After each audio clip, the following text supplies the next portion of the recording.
studied in Arrow and Oliver Queen. Are you learning from that and developing Flash? God, I hope so. Yeah, I mean, I think that there were a lot of things that we did really successfully on the pilot.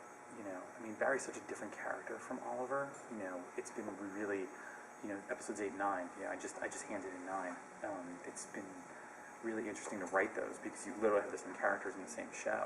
And, you know, in some ways it's actually made it easier because it's like you can say, well, that's something Oliver would say, it's not something Barry would say.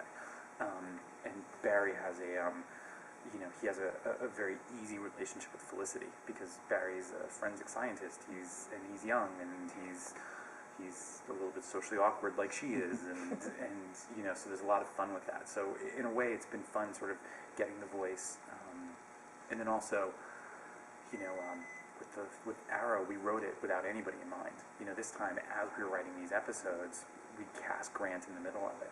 And it was interesting because, you know, Grant, you know, just like Stephen, ironically, was the first person that we saw say the lines. And,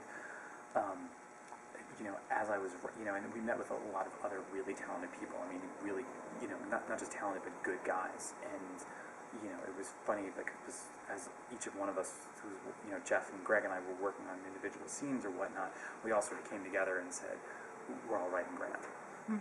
You know, and it was just him, you know, just in the same way it was Stephen. So, you know, that's been different because so now when we go into writing the actual pilot episode, which will be episode 20, we already have our guy, and we'll already have seen him on screen. So hopefully we'll actually literally be able to look at things and learn in a way that's different from mine. A vigilante in Starling City, and then, you know, approaching a character like the Flash, what kind of impact do you feel like that's going to have? You know, already having one superhero kind of out there, sort of inspiring this universe.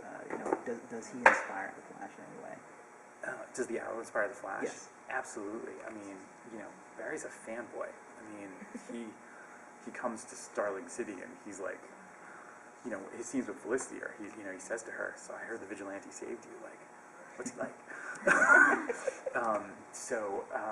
I think for Barry, it's one of those things where it's sort of like, you know, be careful what you wish for. You know, Barry probably collects comic books, and you know, in the comics themselves, Barry was sort of a fan.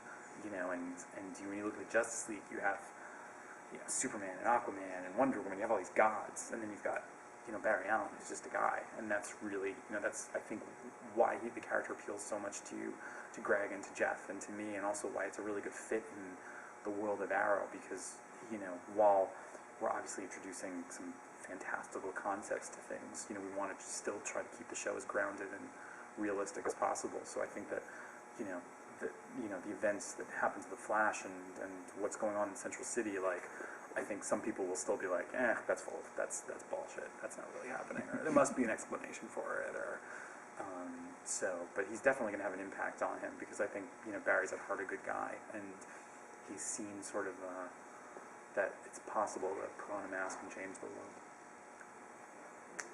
Thank you. Thank you.